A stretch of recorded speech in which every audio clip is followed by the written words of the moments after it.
Summer. हर सुबह वह अपने छोटे से किराए के कमरे से निकलता, एक पुरानी सी बाइक पर ऑफिस जाता और हर शाम वही सोचते हुए लौटता, यार मेरी जिंदगी में कुछ बड़ा क्यों नहीं हो रहा।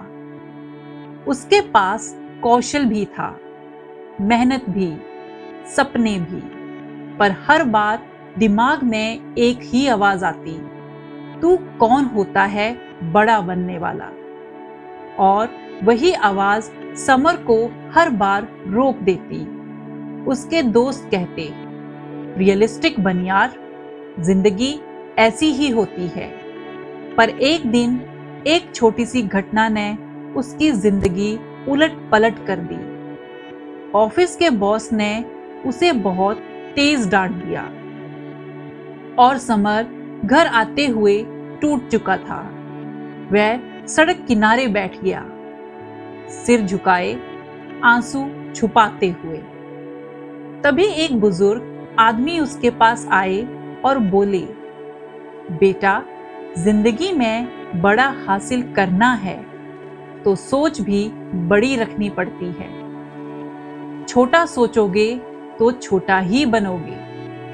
उन्होंने उसे एक किताब दी, the magic of thinking big, और यहीं से शुरू हुई उसकी जिंदगी बदलने की कहानी। आज की इस समरी में आप न सिर्फ इस किताब को समझेंगे, बल्कि समर की कहानी में खुद को देखने लगेंगे। चैप्टर 1, विश्वास की ताकत। किताब कहती है, सक्सेस का आधा हिस्सा टैलेंट है, पर दूसरा आधा हिस्सा सिर्फ विश्वास है। समर का असली दुश्मन लोग नहीं थे, उसका खुद का छोटा सोचने वाला दिमाग था। किताब की 3 बड़ी बातें।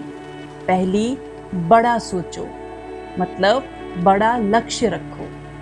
दूसरी, अपने दिमाग को अलाउ करो बड़ा बनने के लिए। तीसरा, मैं नहीं कर सकता सोचने की जगह ये सोचिए, मैं कैसे कर सकता हूं। समर रोज एक सवाल पूछने लगा, अगर बड़ा सोचने से ही बड़ा होता है तो मैं सोच क्यों नहीं रहा। चैप्टर 2, बहानों की बीमारी। किताब बताती है, जिंदगी में 4 तरह के बहाने हमें बड़ा बनने से रोकते हैं। सबसे पहला, स्वास्थ्य बहाना, मेरी तबीयत ठीक नहीं, मैं बड़ा काम नहीं कर सकता। दूसरी, बुद्धिमत्ता बहाना, मैं इतना स्मार्ट नहीं हूँ। तीसरा, उम्र बहाना, अब मेरी उम्र निकल गई या मैं बहुत छोटा हूँ। चौथी, किस्मत बहाना, मेरी किस्मत ही खराब है। समर को एहसास हुआ कि वह हर कदम पर बहाने बनाता था। एक दिन उसने मिरर में खुद से कहा, मैं बहाने नहीं बनाऊंगा, मैं रास्ता ढूंढूंगा। यही आग उसकी ग्रोथ की शुरुआत बनी। चैप्टर 3, डर का अंत, कॉन्फिडेंस की शुरुआत। किताब का यह हिस्सा पावरफुल है। डर, जिसका मतलब इमेजिनेशन का नेगेटिव यूज। कॉन्फिडेंस, जिसका मतलब इमेजिनेशन का पॉजिटिव यूज। समर की लाइफ चेंजिंग से डर तब टूटता है जब आप एक्शन लेते हो। कॉन्फिडेंस तब बनता है जब आप बार बार कोशिश करते हो। किताब 3 स्टेप्स बताती है। पहला, फियर को आइडेंटिफाई करो। दूसरा, उसे स्मॉल स्टेप्स में तोड़ो। एंड तीसरा, हर स्टेप पर सेलिब्रेट करो। समर ने बॉस से सवाल पूछना शुरू किया। पहले वह डरता था, कॉन्फिडेंस धीरे धीरे बढ़ने लगा। चैप्टर 4, बड़ा सोचने की कला। किताब कहती है, big thinkers are not special people, they just think in a special way. Big thinkers की आदतें, वो प्रॉब्लम्स नहीं पॉसिबिलिटीज देखते हैं। टेंशन नहीं, समाधान खोजते हैं। बाधा नहीं, अवसर देखते हैं। दूसरों की सफलता से जलते नहीं, सीखते हैं। समर ने खुद से पूछा, अगर मैं अपने सपनों को 10 गुना बढ़ा कर दूं, तो मैं कैसा इंसान बन जाऊंगा? यह सवाल उसकी जिंदगी बदल गया। चैप्टर 5, रचनात्मक सोच, नई दुनिया। बड़ी सोच क्रिएटिव होती है। क्रिएटिव सोच का मतलब नए रास्ते खोजना, पुरानी समस्याएं या सीमाएं तोड़ना। किताब कहती है, हर ग्रेट आइडिया एक ऑर्डिनरी दिमाग से पैदा होता है जो एक्स्ट्रा ऑर्डिनरी सोचता है। समर ऑफिस में एक ऐसा सॉल्यूशन लेकर आया जो किसी की सोच में नहीं था। बॉस पहली बार इम्प्रेस्ड हुए। यहीं से उसकी पहचान बनने लगी। चैप्टर 6, खुद की इमेज का मतलब आपकी सफलता।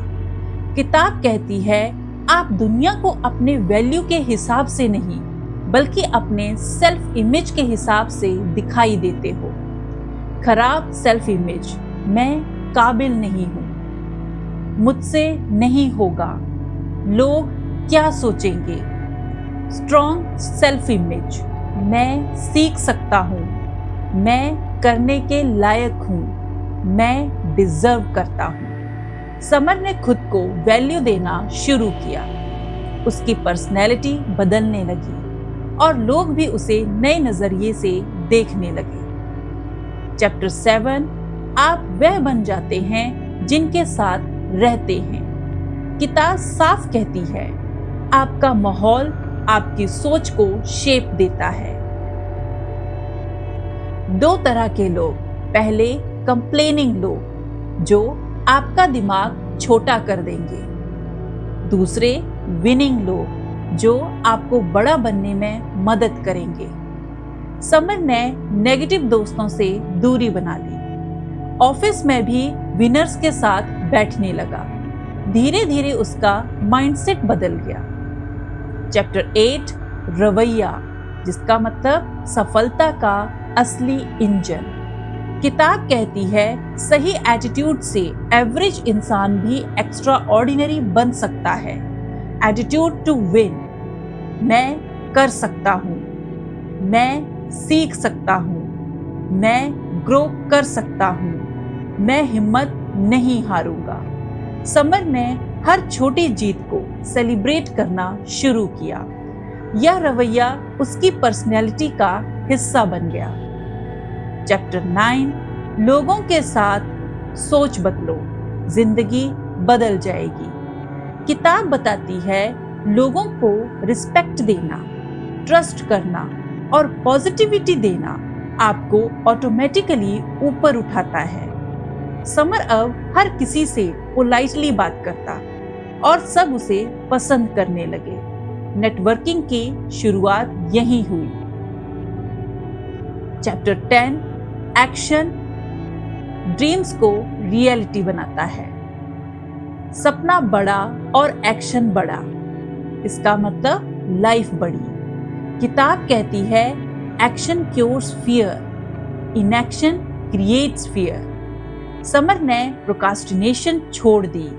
उसने रोज 2 घंटे एक्स्ट्रा काम करने का संकल्प लिया। धीरे धीरे उसकी परफॉर्मेंस एक्सप्लोड करने लगी। चैप्टर 11, हार को जीत में बदलने वालों की सोच। किताब कहती है, हर रुकावट का मतलब अगली सीढ़ी होता है। समर को एक बड़ा प्रोजेक्ट मिला और वह फेल हो गया। सबने कहा, तुझे नहीं मिलेगा प्रमोशन, लेकिन समर ने हार से सीख निकाली और अगला प्रोजेक्ट 10x बेहतर किया। यह उसकी बिगेस्ट विक्ट्री थी। समर की ट्रांसफॉर्मेशन। किताब पढ़ने से पहले छोटा सोचने वाला, इनसिक्योर, फियरफुल, एवरेज परफॉर्मर। किताब समझने के बाद बड़ा सोचने वाला, कॉन्फिडेंट, क्रिएटिव, हाई परफॉर्मर। आखिरकार उसे प्रमोशन मिला, इनकम बढ़ी, रिस्पेक्ट मिली और सबसे बड़ा वह अपनी वैल्यू को समझ गया। दोस्तों, the magic of thinking big कोई मोटिवेशनल किताब नहीं है। यह आपकी सोई हुई क्षमता को जगाने वाला हथियार है। इस किताब की सबसे बड़ी सीख यही है, आप उतने ही बड़े बनते हैं जितना बड़ा आप सोचते हैं। अगर आप छोटा सोचोगे तो जिंदगी आपको छोटा ही रहने देगी। अगर आप बड़ा सोचेंगे तो दुनिया आपके लिए जगह बना लेगी। समर की कहानी आपकी भी हो सकती है। बस आज से, अभी से अपनी सोच को बड़ा करना शुरू कीजिए। अगर आपको यह कहानी आधारित समरी पसंद आई तो रीड टू लीड को सब्सक्राइब करना ना भूलें। हम हर हफ्ते आपके लिए ऐसी लाइफ चेंजिंग किताबें आपकी भाषा में, आपकी कहानी में लेकर आते हैं। मिलते हैं अगली किताब के साथ। Till then, think big, act big and become big.